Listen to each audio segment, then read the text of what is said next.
Hello everybody, it's Mike's Talks and Thoughts here, back again with another weekly review for you guys, and today we have House of the Dragon Season 1, Episode 4, King of the Narrow Sea. Now this episode here was a little bit different from, of course, the last episode being a lot of action filled and fight scenes, and this one we don't really get that. We see a lot more dialogue based and a little bit of a slower start and slow pace, especially through the first half of the episode here. I will also be going into spoilers here for the episode, so if you've not seen the episode, definitely come back to this video later. But if you have seen the episode here, we see how this is just a slower episode at first here. We see the return of Daemon here, of course, coming back after the whole big war that him and Corlys had with the crab feeder here, which was an epic scene from the last episode here. And we see his return, of course, with Viserys here. Really interesting opening scene here, and seeing, of course, the tension still with Rhaenyra trying to find a husband here. That is the actual opening scene to the episode, seeing her again trying to find a candidate to be a husband here, and just not really working out. And we see the tension, of course, between Rhaenyra, Daemon, Viserys, and Alicent as they're kind of talking here, which was, good to see how these characters are still building and bonding here, and just how they kind of think of each other at this point in time.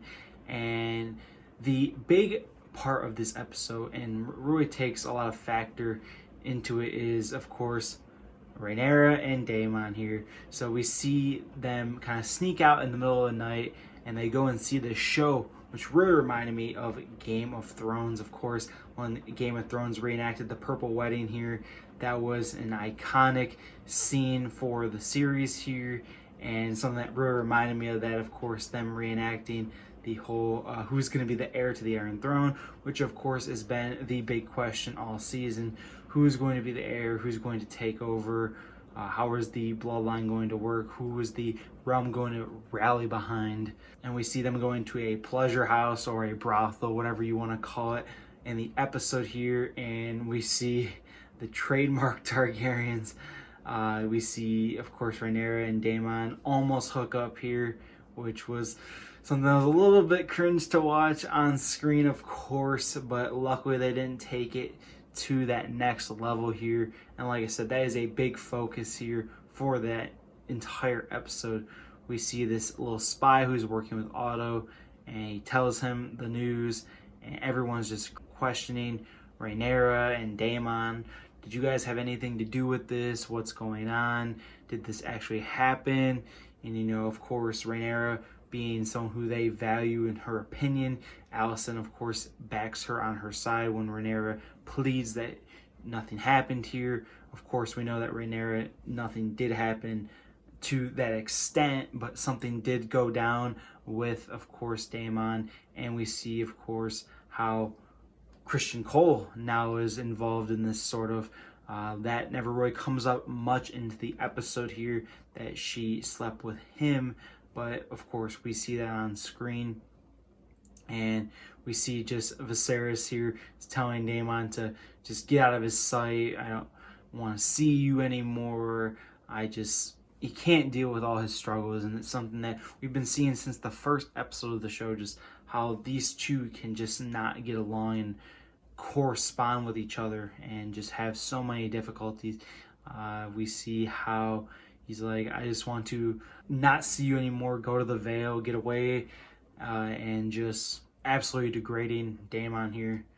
And with that, Rhaenyra, of course, is convincing that her father to look into Otto's men and say how Otto is just a very selfish character. And I think a lot of people, agree.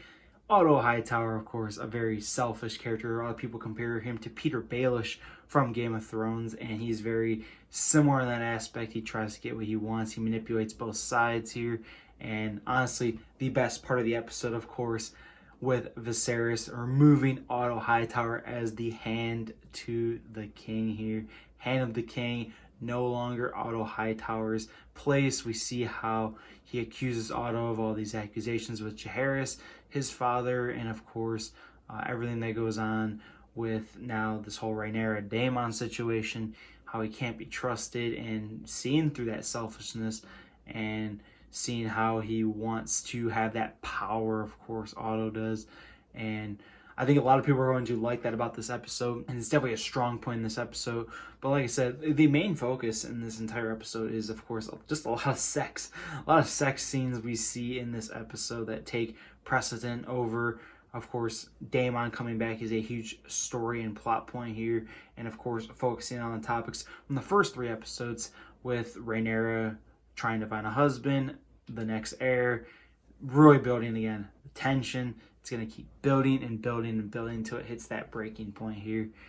So for this episode, King of the Narrow Sea, this was definitely probably my least favorite of the House of the Dragon episodes here. This episode just really felt, really slow at points. I'd say the last 15 minutes were absolutely amazing, but that first chunk of 45 minutes of this episode, a little bit slower, and of course, just not as interesting to me. We see just these little scenes building up to this huge revelation of Rhaenyra and Daemon here, which I feel like they could have wrapped up very earlier in the episode, very early on, I should say, and not had that go on for 45 minutes of the hour-long episode here.